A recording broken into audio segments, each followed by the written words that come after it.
بسم اللہ الرحمن الرحیم۔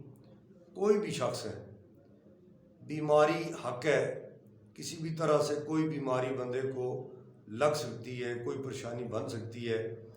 یہ کہ جسم پر دانے ہوں، داغ دبے ہوں، تو کیا قرآن و حدیث میں کوئی ایسا وظیفہ ہے کہ جس وظیفے کے پڑھنے سے بندے کے چہرے پر یا جسم پہ کہیں بھی داغ دبے ہوں وہ ختم ہو جائیں؟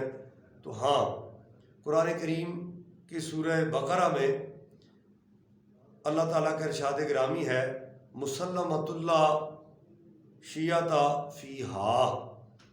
یہ جو قرآن کریم میں عبارت ہے سورہ بقرہ میں، اس کو 41 مرتبہ پڑھ کے اپنے ہاتھوں پہ پھونک کے جسم پہ پھیر لینا چاہیے، پانی پہ پھونک کے پی لیں، دم کر لیں، انشاءاللہ جسم پہ کوئی داغ دبا نہیں رہے گا۔ اللہ تعالیٰ ہمیں عمل کرنے کی توفیق عطا فرمائے۔